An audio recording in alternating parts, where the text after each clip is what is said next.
အကဲမလေးပိုးပြီးသွားကိုကြီးနဲ့ထမင်းတူသွားစားအမေထမင်းကိုတဲလိုက်အောင်မယ်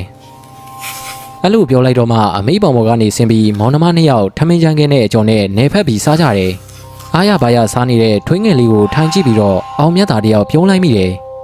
မနက်ကစောကြီးထားရတော့ထမင်းစားပြီးတာနဲ့မျက်လုံးကငိုက်လာတယ်အမေသားခဏအေးလိုက်အောင်မယ်ထွေးငယ်ကိုအဝေးကြီးသွားပေးမကစားနဲ့နော်သူကလက်ကလည်းတွက်ပါပြီနဲ့တခြားကလေးတွေနဲ့ရန်ဖြစ်နေရင်ဒုက္ခအေးပါသားရဲ့သားခဏအေးလိုက်လေအမေထွေးငယ်ကိုကြည့်ထားပါမယ်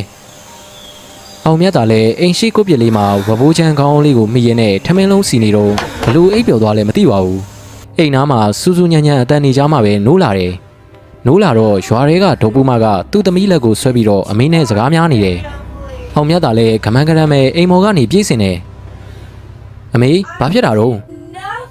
ဘာဖြစ်ရမှာလဲဟဲ့နင်းညမပေါ့ငါသမီးကိုခဲနဲ့ထုလိုက်တယ်လေဒီမကြီးအောင်ခေါင်းကွဲသွားပြီကျွန်တော်ကပဲညီမလေးကိုစားတောင်းပန်ပါတယ်ကြီးတော်ရဲ့ညီမလေးကတမင်လောက်တာမဟုတ်တော့ပါဘူးကျွန်တော်မေးကြည့်ပါဦးမယ်ထွေးငယ်ညီမလေးထွေးငယ်ဒီကိုလာစမ်းအိမ်ပေါ်မှာကိုလေးနေနေတဲ့ထွေးငယ်ကမျက်နှာငယ်လေးနဲ့ဆင်းလာတယ်ညီမလေးဘာလို့သူများကိုအဲ့လိုလုပ်ရတာလဲအကိုဘာပြောတာလဲသူများကိုမလုပ်ရဘူးလို့ပြောထားတယ်မလားပြောစမ်းဘာလို့အဲ့လိုလုပ်တာလဲဟာကိုကြီးကလည်းထွေးငယ်ကတမင်လောက်တာမဟုတ်ပါဘူးစစ်တိုက်တန်းကစားတာလေအဲ့ဒါခဲနဲ့ပြစ်မိသွားတာထွေးငယ်တမင်လောက်တာမဟုတ်ပါဘူးထွေးငယ်ကိုမရိုက်ပါနဲ့နော်နောက်မလုပ်တော့ပါဘူးထွေးငယ်ကပြောရင်းနဲ့ငိုပါတော့တယ်ဟောထွေးငယ်ရဲ့အကိုမရိုက်ပါဘူးကြီးတော့လည်းဘာမှစိတ်ထဲမထားနဲ့နော်နောက်တစ်ခါမဖြစ်အောင်ကျွန်တော်ဆုံးမပါမယ်အမေလည်းဆုံးမပေးမယ်လို့ပြောနေတာပဲဒီတစ်ခါတော့ခွင့်လွှတ်ပေးပါနော်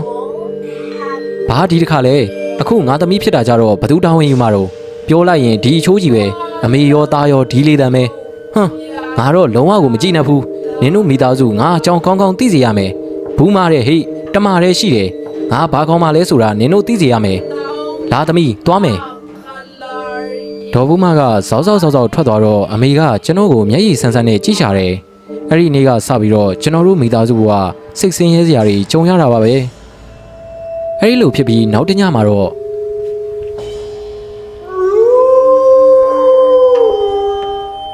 အမေခွေးတွေကအိုးလာကြည်လားခါတိုင်းမအိုးပါဘူးဒီနေ့ညမှာဘာလို့ဒီလောက်အိုးနေတာလဲမသိဘူးတခိုးများကတ်တာလားဟာဒါလည်းမဖြစ်နိုင်ပါဘူးသားတို့မှာဘာမှမရှိတာတခိုးကလာမခိုးတော့ပါဘူးအောင်မြတ်သားတို့သားမီးနှစ်ယောက်စကားပြောနေတော့မှပဲ